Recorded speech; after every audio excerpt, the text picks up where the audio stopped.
In this engaging video, we provide a comprehensive overview of the ignition system, a fundamental element in the operation of gasoline and diesel engines. We will learn how the internal combustion process initiates motion within the engine and understand the critical difference in ignition methods between gas and diesel engines.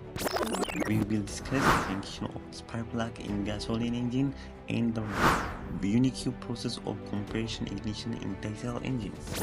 Additionally, we will highlight the various components that comprise the ignition system, from the battery to the spark plug, and their collective role in ensuring efficient engine performance. So let's begin.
Both gasoline and diesel engines use internal combustion. The engine's cylinder compress the resulting mixture. When I say both of these engines compress the resulting mixture, as we both know, in a gasoline engine, the air and gasoline are mixed before entering the combustion chamber, and in a diesel engine, only air is drawn into the cylinder during the intake stroke. This is during the intake time. Remember that. Then, during the compression stroke, in a gasoline engine, the piston moves up in the cylinder, compressing this air-fuel mixture, and then a spark plug ignites the compressed mixture, causing combustion. This is for gasoline engine.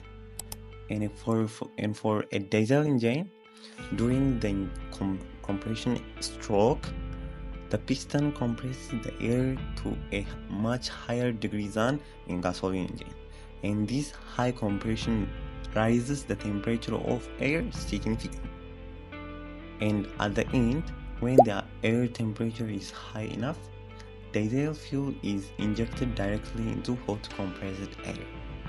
This is what I mean by saying engine cylinder compresses the resulting mixture. This is clear. If you don't understand, watch the video again. So finally, the heat from the air ignites the fuel spontaneously for diesel engine. So for diesel engine, auto ignition occurs, and for gasoline engine, ignition using spark plug occurs. We will come to it later. So the engine's cylinder compresses the resulting mixture, which ignites to trigger the motion of piston and crankshaft, and the latter components activates the vehicle transmission to turn the wheel of the car, and this process occurs multiple times every second, and your vehicle keeps its movement. So this is how the ignition system of the engine works as a whole. So as I said above, you always have to remember that the ignition process varies for gas and diesel engines. Simply the difference is, during the compression process, a spark plug ignites the fuel in a gas engine, and for diesel engine do not have a spark plug but simply use extreme compression to generate the heat required for spontaneous ignition. And remember, as we had discussed in previous class, diesel engine usually have glow plugs that preheat the combustion chamber to aid starting in cold weather. So is this all clear? Alright. On the other hand, It is important to note that ignition components are one of the electrical components on a vehicle, and we will see the electrical components of vehicle in the next section, but here we will only focus on the components of ignition system. So the ignition system of a gasoline engine consists of several key components that work together to ignite the air-fuel mixture, generating power to the engine. So ignition parts are one of the auxiliary parts of the engine, and the parts are from the battery to the spark plug. So first, battery. Battery provide the power to start the vehicle by converting chemical energy into electrical energy. And second, engine start switch. We may call it ignition switch. Connects and disconnects the electrical power from the battery to the vehicle's electrical component. Third, ignition coil. This component amplifies the low voltage from the battery and sends a high voltage spark to the distributor. Fourth, distributor.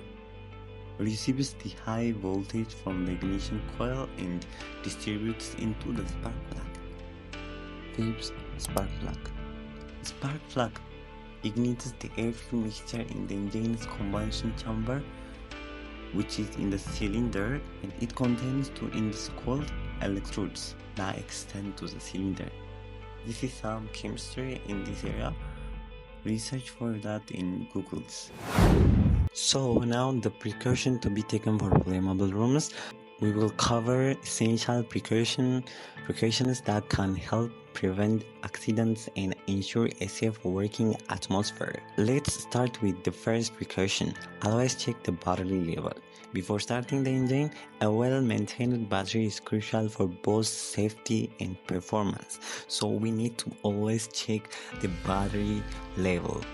Next, ensure that your battery is securely locked in place.